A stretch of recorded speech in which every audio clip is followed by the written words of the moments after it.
जो सेंसर के जब आप सेंसर सर्टिफिकेट आते हैं ना, उसके बाद एक वो रहता है, ये फिल्म किसी को हार्ट करने के लिए नहीं बनाया गया था, if it is been done then it was unintentional. तो मुझे मन करता है मैं लिखूं, नहीं इट वाज इंटेंशनल।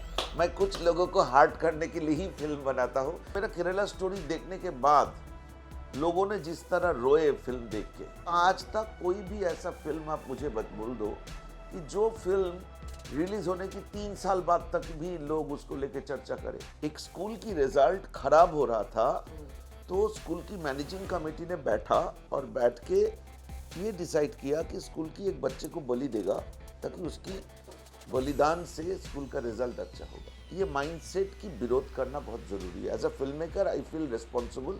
ये एक बहुत ही ब्लर्ड एरिया है, faith and reality, faith and humanism, faith and science. So मुझे इस टेरिटरी में चार्टर करना था, तो मैंने ये फिल्म बनाने का डिसीजन लिया।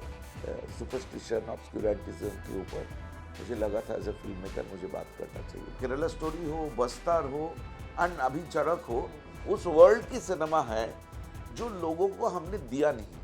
आज मेरे साथ एक अवार्ड विनिंग डायरेक्टर मौजूद हैं जिनका सिनेमा आपको देखने के साथ ही सोचने पे मजबूर कर देता है।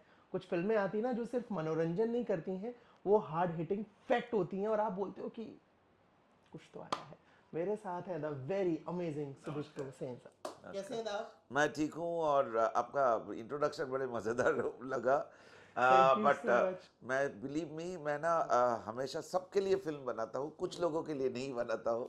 वो जो सेंसर के जब आप सेंसर सर्टिफिकेट आते हैं ना, उसके बाद एक वो रहता है, स्टैट्यूटरी वार्निंग और कुछ लिखना है, ये फिल्म किसी को हार्ट करने के लिए नहीं बनाया की गया था। मंशा से नहीं बन अगर रहा है। अगर if it is been done then it was unintentional. तो मुझे मन करता है मैं लिखूं, नहीं इट वाज इंटेंशनल। मैं कुछ लोगों को हार्ट करने के लिए ही फिल्म बनाता हूँ, क्योंकि सच कड़वा होता है, और सच एक ऐसा ऐसा पहल चीज़ है जो सबको पसंद आएगा, ये तो होगा नहीं। सब कुछ लोगों को अच्छा लगेगा, कुछ लोगों को बुरा लगेगा, कुछ लोगों को। सो फिल्म सबके लिए होता है, रिएक्शन क्या होगा उसमें मेरा कोई जिम्मेदारी नहीं है। चलो लेकिन मसाला जैसा किसी को मैं फ्लेवर मिल बिल्कुल गया। मैं बिल्कुल ये बोलने के लिए तैयार हूँ कि मेरी फिल्म कुछ लोगों को हार्ट करने के लिए ही बनाया जाता है। ऐसा कोई मेरी पॉलिटिकली करेक्ट स्टेटमेंट देने का कारण नहीं है। एंड क्या चरक के साथ भी ऐसा कुछ होगा? हाँ, चरक ना, बात यह है कि हम एआई की दुनिया में पहुंच गए हैं, लेकिन मोस्ट ऑफ द केसेस आप घर से निकलोगे, आपकी माँ बोलेगा, आपका नाम लेके बुलाएंगे तो बोलेगा, हो गया ना माँ, आज मेरा दिन का ही खराब कर दिए। ऐसा ऐसा सुनते हैं ना, पीछे बुलाना टोक नहीं दिया चाहिए, जिसे बोलते हैं। हाँ। टोक दिया, पीछे बुलाना नहीं चाहिए। बिल्ली क्रॉस करेगा तो आधा लोग गाड़ी बंद कर देता है क्योंकि बिल्ली क्रॉस किया है। मुझे लगता है ये हमारी सिविलाइजेशन के साथ ये मेल नहीं खाता है। मतलब एक तरफ हम एआई की दुनिया की बात कर रहे हैं, आपको सोचने से पहले ही चीजें आपकी टेबल पे होता है।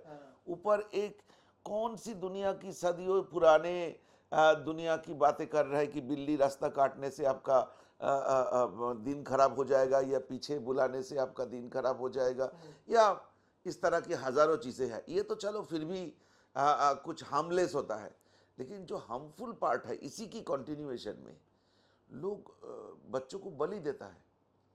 आप सुन के हैरान होंगे, स्कूल का वाक्य मुझे याद। सुन के हैरान होंगे, 2024 में यूपी में एक जगह है हाथरस। हाथरस कहाँ है?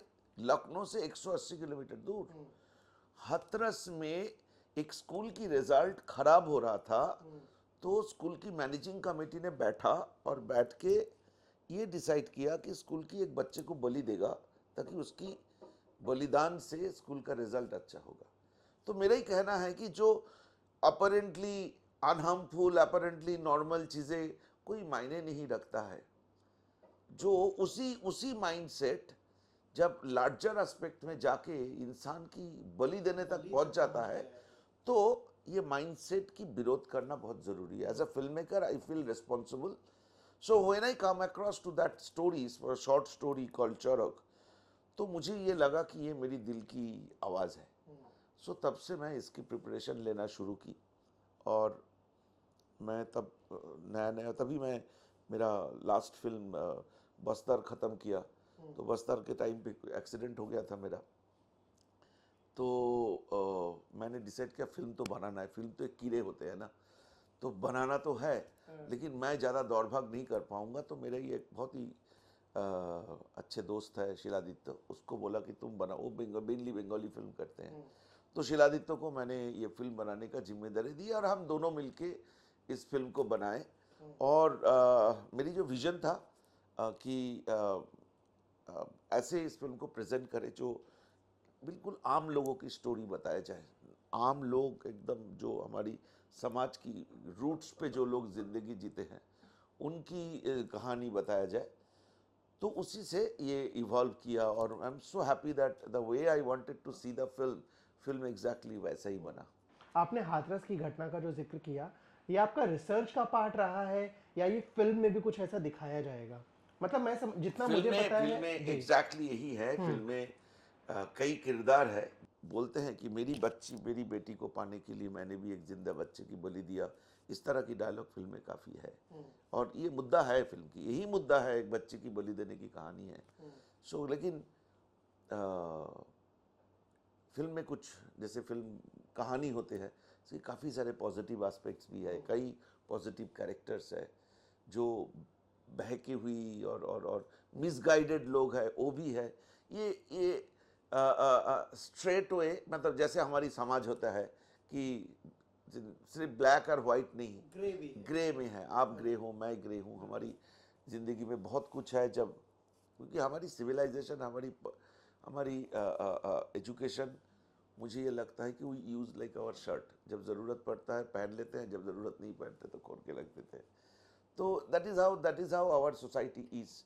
सो मुझे लगता है being an artist, being a film maker, I have some responsibility towards my society which I think it's a detrimental to the concept of civilization, concept of our ancient science and technologies history and our upbringing. तो मुझे लगा कि मुझे इस story को बोलना चाहिए। And बोलते बोलते अगर ऐसा लगे कि कुछ लोगों को बुरा लगा, कुछ लोगों को लगा कि नहीं ये बोलना नहीं चाहिए, तो जिम्मेदारी तो बनता है। लेकिन मुझे कोई वो फीलिंग नहीं है मैं कि मैंने कोई गलत इस तरह के फिल्म नहीं बोलना चाहिए। सच बोलना चाहिए, सच को सच की तरह बोलना चाहिए, घुमा फिरा के सीधे बात सीधे करना चाहिए। उससे आर्ट भी जस्टिफाइड होता है, उससे आपकी मकसद भी जस्टिफाइड होता है। और as a human being you feel at the end of the day, you feel contented that मैंने मेरी जिम्मेदारी निभाया, लाइक दैट। आपने बोला कि समाज के लिए आपकी एक जिम्मेदारी है, लेकिन क्या समाज उस सच के लिए जिम्मेदार है? जब आप ऐसी कोई फिल्म लाते हो, दर्शकों तक वो देखते हैं, रिव्यूज आते हैं, पसंद होती है, नापसंद होती है, इस बीच धमकियां आती हैं कि हिम्मत कैसे हुई, क्या कर रहा बात है? ये है कि क्या मेरा हर फिल्म ही इस तरह की सब्जेक्ट को लेकर डील करते हैं। क्योंकि मेरा एक अपना डेफिनेशन है ऑफ एंटरटेनमेंट। मुझे ये बिल्कुल नहीं लगता है कि फिल्म में 6 गाना होगा, 2 आइटम नंबर होगा, 4 हीरोइन की डांस होगा, तब जाके एंटरटेनमेंट होता है। मुझे बिल्कुल लगता नहीं है। ये हमें गलत एक डेफिनेशन सिखाया गया था सदियों से। मुझे लगता है एंटरटेनमेंट का सबसे अच्छे जरिया है आपकी खुद की ज़िंदगी। वो ज़िंदगी आपको, जो ज़िंदगी आप खुशी में हंसते हो, दुख में रोते हो, सारे इमोशन जो आपकी रियल है, वो कोई स्टिमुलेशन की ज़रूरत नहीं होता है। सो एंटरटेनमेंट की जो परिभाषा है, जो डेफिनेशन है, हमें कुछ पॉलिटिकल क्लास ने अपने हिसाब से तोड़ मोड़ के आपको सिखाया गया। तो मुझे ये लगता है कि अगर आप ज़िंदगी की कहानी, रियल लाइफ की स्टोरी को अगर आप राइटली प्रेजेंट करो, वो एंटरटेनमेंट, नाचा गाना वाला एंटरटेनमेंट से भी बहुत इफेक्टिव होता है, ऑर्गेनिक होता है। सो मेरा केरला स्टोरी देखने के बाद लोगों ने जिस तरह रोए फिल्म देख के, लोगों ने जिस तरह इमोशनल हुए, और रिलीज की 3 साल बाद भी आज लोग सोशल मीडिया में चर्चा कर रहा है। आज भी इस तरह की कोई भी इंसिडेंट्स होता है, even for that matter dowry related कुछ केस हुआ, कोई भी केस हुआ, इंस्टाग्राम में और ट्विटर में मेरा नाम टैग कर देते हैं। तो मुझे ये खुशी होती है कि definitely touch the heart. Otherwise ये कोई पॉलिटिकल गेम होता या कोई जुमला होते, कोई भी कुछ होता, तो 3 साल तक एक फिल्म का लाइफ नहीं होता था। प्रोपेगेंडा आज 3 साल तक नहीं आज चलेगा। तक कोई भी ऐसा फिल्म आप मुझे बोल दो कि जो फिल्म रिलीज होने की 3 साल बाद तक भी लोग उसको लेके चर्चा करें। आज भी मैं एयरपोर्ट में जाता हूं तो 10 लोग आ जाते हैं मेरे साथ सेल्फी खिंचवाने। तो मुझे लगता है कि तो दैट इज द पॉइंट। मतलब केरला स्टोरी हो, बस्तर हो, एंड अभी चरक हो, उस वर्ल्ड की सिनेमा है जो लोगों को हमने दिया नहीं। As a film maker, as an artist, as a पढ़े लिखे इंसान, हमने उन लोगों को सच्चाई के साथ रूबरू नहीं कराया, उनको हमने बौखलाया, उनको हमने धोखा दिया। तो आप जब वो लेके आएंगे ना, कुछ विरोध तो होगा, बिल्कुल विरोध होगा, क्योंकि जिनकी जमींदारी चल रहा था उसकी दुकान उनकी में थोड़ा दुकान सा बैठा रहे हो आप। दुकान बंद हो जाएगा, तो कुछ विरोध तो होगा। लेकिन अगर it's an honest art, and of the day art will win. जैसे केरला स्टोरी की इतनी क्रिटिसिज्म हुई, मेरे नाम पे, आदा की नाम पे वो धमकियाँ मिली, मेरा एक आँख का कीमत लगा दिया 10-15 लाख रुपया, एक हाथ का कीमत लगाया 10 लाख रुपया, मेरी जिंदगी की कीमत लगाया 1 करोड़ रुपया। आधा तो शायद आजकल भी सिक्योरिटी लेके घूमते रहते हैं। तो बात यह है कि ऐसा तो होगा, इट्स अ बाई प्रोडक्ट। अगर ऐसा होता है तो आपको लगेगा कि नहीं, आप सही रास्ते में हो। अगर लोग उसको चर्चा ना करें और लोग जल्दी भूल जाए, that means you have taken the route of complacencies और रूट ऑफ कंफर्ट आर्ट। मुझे कंफर्ट आर्ट से कोई ताल्लुकात नहीं है। मुझे लगता है जो आर्ट आपको रात को सोने नहीं देगा, वो आर्ट सही आर्ट होता है। और इसके पीछे की क्या वजह है कि कितनी इम्पैक्टफुल फिल्म केरला स्टोरी का बात कर रहा हूँ मैं, जिसको अवार्ड मिले, जिसने कमर्शियली बहुत कमाई करी, जिसको बहुत बड़े लेवल पर पसंद किया गया और इतने साल बाद भी उसकी बात हो रही है, उसका सेकंड पार्ट आ रहा है।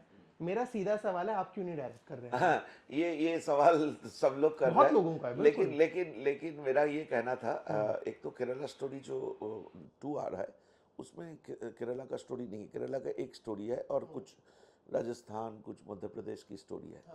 मेरी जो रिसर्च था वो केरला स्टोरी का था। मतलब मैं 10 साल केरला के ऊपर केरला की लड़कियों को लेके काम किए, तो ये मेरी डोमेन की बाहर था और मतलब मुझे ही करना था। और विपुल जी वॉज सो नाइस कि मतलब लास्ट मोमेंट तक उन्होंने मुझे परसू करते गए। लेकिन मुझे लगा कि आई शुड मूव ऑन, मेरे ऊपर और भी कुछ स्टोरी बोलने का दायित्व है, एक ही जगह पे रुके नहीं रहना चाहिए। जो फिल्म बना रहा है वो ये Kamakhya is like my younger brother. मुझे मालूम, मैंने फिल्म नहीं देखा लेकिन मालूम है अच्छे फिल्म बनाया। और मेरी ट्रेलर जो रिलीज़ होगा केरला स्टोरी के साथ ही रिलीज़ होगा। सो यहाँ पे मैं किसी को कोई कंट्रोवर्सी करने की मौका नहीं दूंगा। मुझे याद है जब हम पिछली बार बैठे थे, हाँ आपने जी, हाँ हमें जी। बहुत सारी रिसर्च बताई थी जो केरला के ऊपर थी, north Kerala, south right Kerala, right right है ना। हमने अवार्ड को लेके जो आपको मिला था उस पर Right. बातचीत की थी। कट टू आज का टाइम, मुझे बताइए, जो एक नेशनल अवार्ड विनिंग जो लाइन जुड़ जाती है करियर में, वो सिर्फ कागजी तौर पे रहती है, फिर जमीनी तौर पे भी फायदा होता है उसका? मुझे लगता है इसका 2 किस्म का इम्प्लीकेशंस है। एक तो है आपको जिम्मेदार कर देता है। मतलब मैं अगर कोई छोटा सा भी गलती करूं, सारे न्यूज़पेपर उसको कवर करेगा कि सुदीप्त सेन इतनी। मेरे आपको मज़ेदार बात ये है, कुछ दिन पहले जब जब केरला अरे चरक का डेट अनाउंस हुआ, या पहला 2-3 महीना पहले, मेरी इंस्टाग्राम में करीबन 8 साल पुराना एक फ़ोटो है जहाँ पे मैं मेरी एक स्पेनिश और एक फ्रेंच दोस्त के साथ बैठ के ड्रिंक कर रहा था। उसकी फ़ोटो खींच के इंस्टाग्राम और भी न्यूज़ बन गया। मैं आपको शेयर करूँगा कि सुदीप्त सेन अपने उस टाइम पे ड्रिंक भी करते हैं। तो बात ये है कि आपकी जब नेशनल अवार्ड मिल जाता है या फिल्म 400 करोड़ कमा लेता है, आप एक स्क्रूटिनी की हक वो तो बन जाते हो, लोग आपको देखेगा। एंड बनना भी चाहिए, क्योंकि सोसाइटी में आपकी बात जब लोग सुन रहा है, आपकी बात, आप किसी की एस्पिरेशन को टच कर रहे हो, तो आपको मॉरल जिम्मेदारी बन जाता है कि आप वैसे बिहेव करो। तो लेकिन हमारी देश की आदत है, हम बहुत इमोशनल है ना, तो बहुत ज़्यादा ही इमोशनल हो जाते हैं। लेकिन इतना नहीं होना चाहिए। लेकिन हाँ, नेशनल अवार्ड मिलने के बाद आप एक तो सर्च लाइट के अंडर आ जाते हो, तो आपका हर चीज़ होता है। तो it it generally it has a tendency to make you more responsible. आप जो काम करोगे रिस्पॉन्सिबल होना चाहिए, अकाउंटेबल होना चाहिए। जो आपको डेफिनेटली आपके अंदर आएगा, दैट इज वन। दूसरा जो मुझे लगता है कि ये इससे भी बड़ा है, वो है आपकी बिलीवेबिलिटी बढ़ जाता है मार्केट में। अगर जब मैं स्ट्रगल कर रहा था, लोग मेरा फ़ोन नहीं उठाते थे, 10 फ़ोन करो तो एक फ़ोन उठाते थे। मैं एक 10 करोड़ की फिल्म लेके जाता हूँ तो प्यार से बात तो कर लेते थे, क्योंकि मैं प्यार से बात करता हूँ। मैं आने के बाद ही उसको डस्टबिन में फेंक देते थे वो प्रोजेक्ट को। स्ट्रगल कर, जिसको स्ट्रगल पीरियड में एक्सपीरियंस होता है। अब वो नहीं होगा। आप मुझे लोग सीरियसली लेंगे, आप लोग मुझे मेरी प्रोजेक्ट के साथ, अभी तो जिन जिन लोगों ने मेरी फ़ोन नहीं उठाते थे, आजकल वो लोग फ़ोन करते हैं कि सुदीप्त जी हमारे लिए एक फिल्म बनाइए।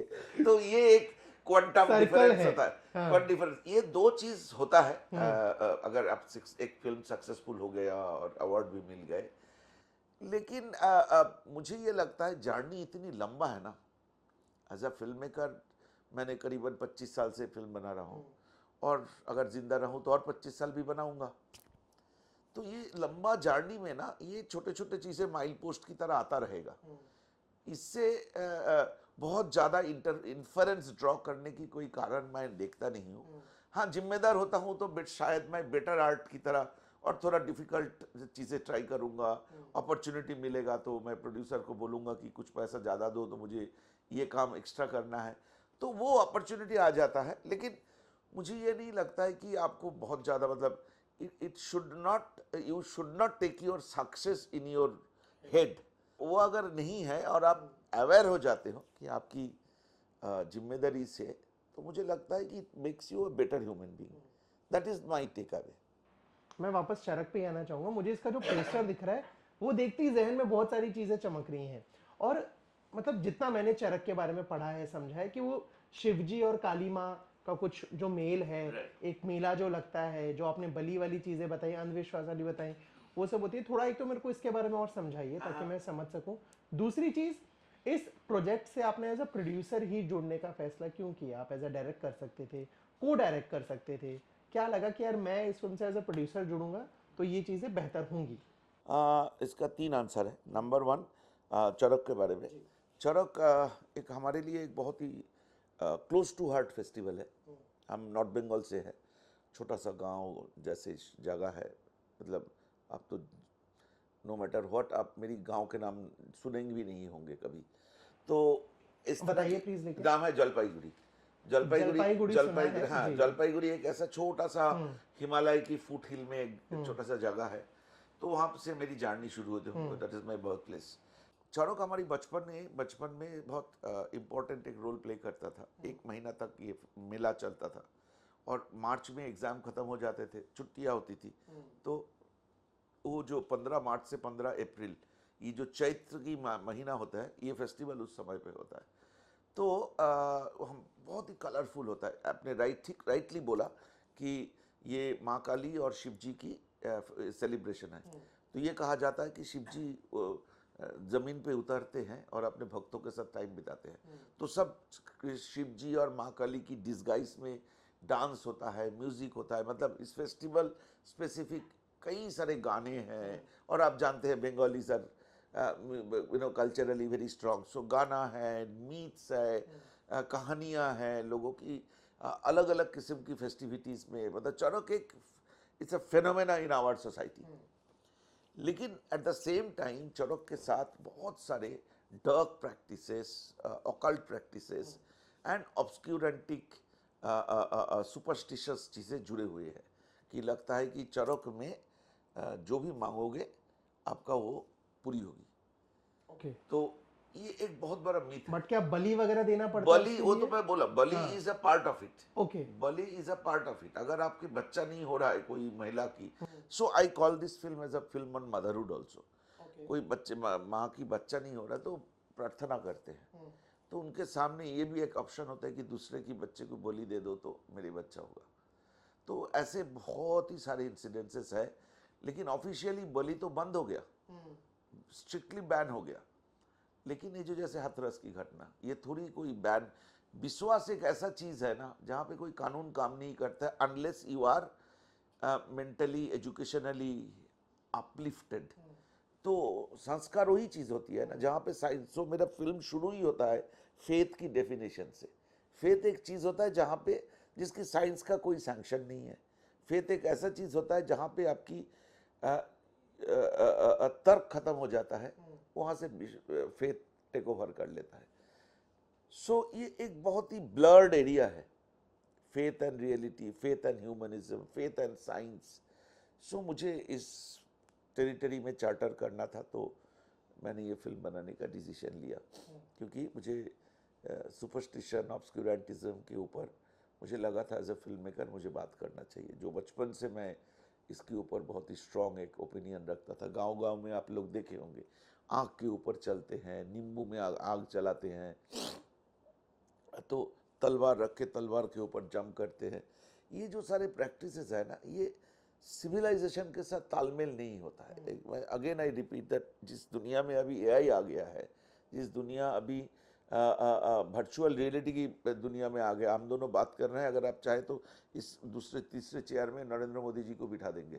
तो ऐसे रियलिटी में अगर आप वो अंधविश्वासी दुनिया के बारे में आपको सोचना होता है, तो ये ठीक नहीं है, कोई भी सिविलाइजेशन के लिए ठीक नहीं है। पर्टिकुलरली हमारी जैसे देशों में, तो जहाँ पे सारे बाबाएं और गॉडमैन इतनी करोड़ों रुपया की घोटाला करते हैं, बड़े बड़े कुछ गॉडमैन तभी जेल में बैठे हैं, तो ये लोगों को जागरूकता आना ज़रूरी है। तो ये मेरा फिल्म की विषय था।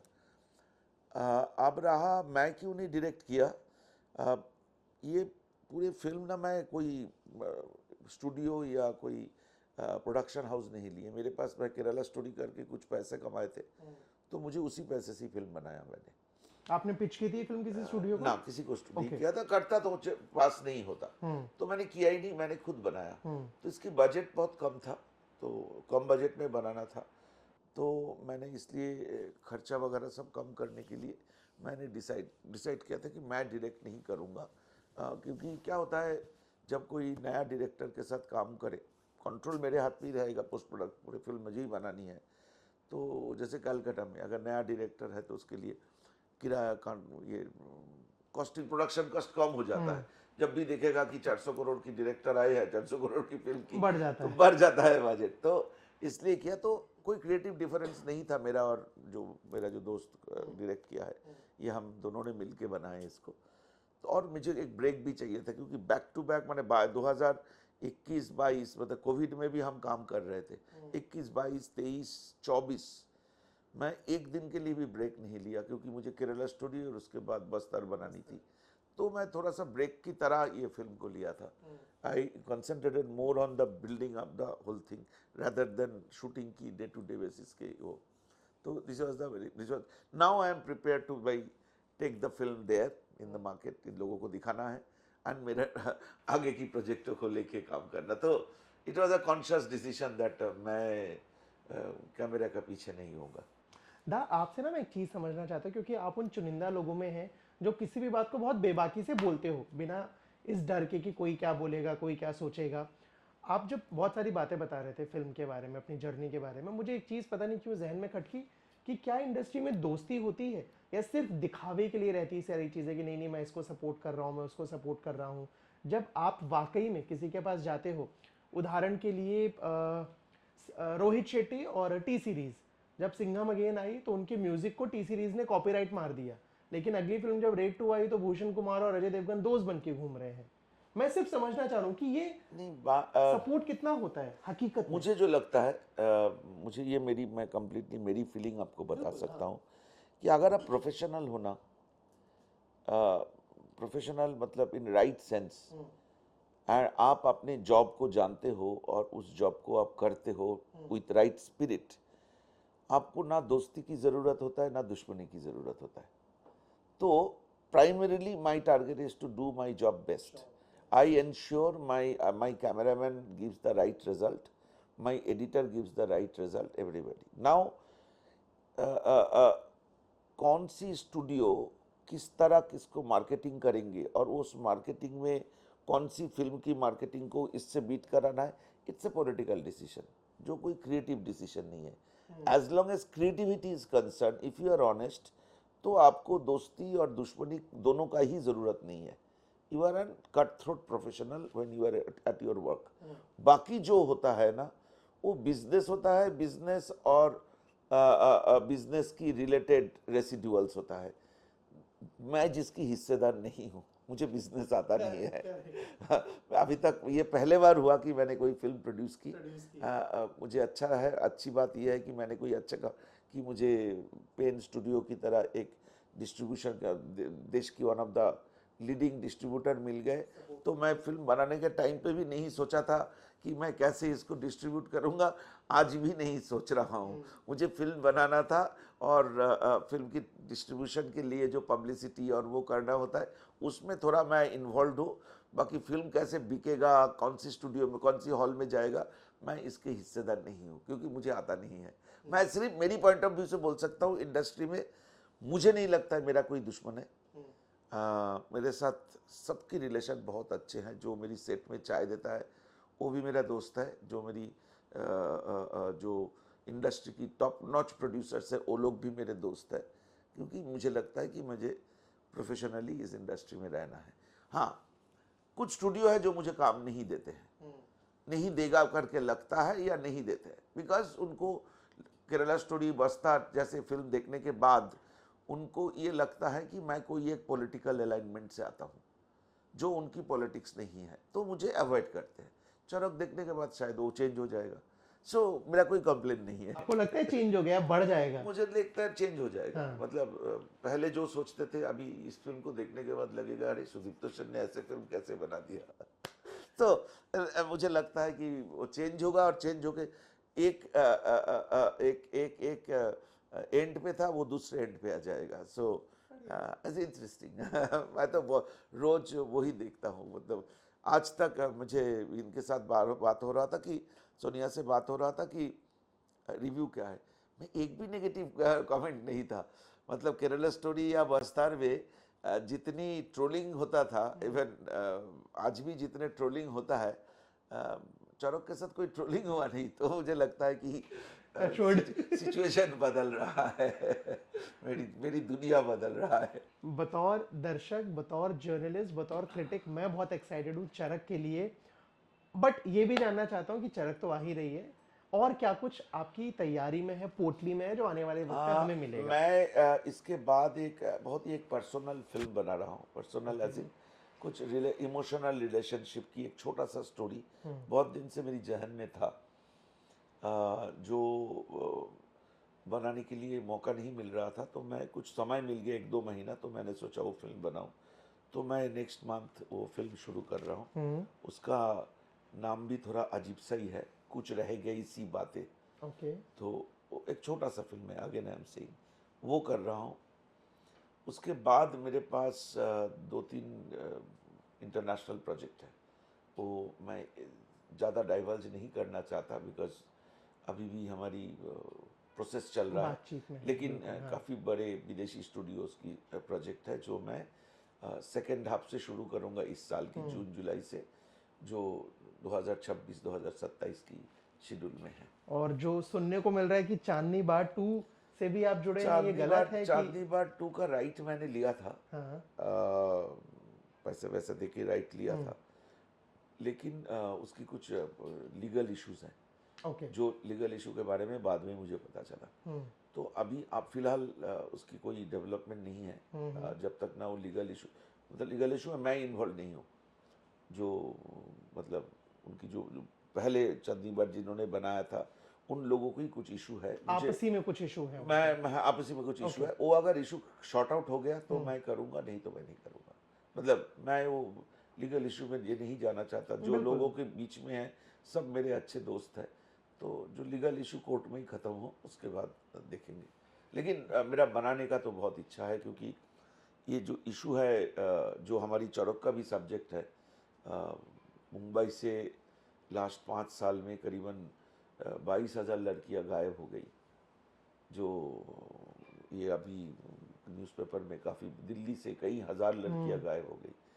तो मुझे वो स्टोरी बोलना था, तो शायद वो स्टोरी आएगा अगर चांदनी बार मैं करूँ। जैसे चरक पूरे इंडिया में 3.5 लाख और महाराष्ट्र से करीबन 82,000 छोटे बच्चे गायब हैं। ये बच्चे कहाँ गए? कितने टेन्योर में? 5 लाख 5 साल में। ये गूगल का, मतलब आपकी इंटरव्यू दूंगा इसलिए मैं 2 दिन पहले वो देख रहा था नंबर। इतने बड़े संख्या में बच्चे गायब है।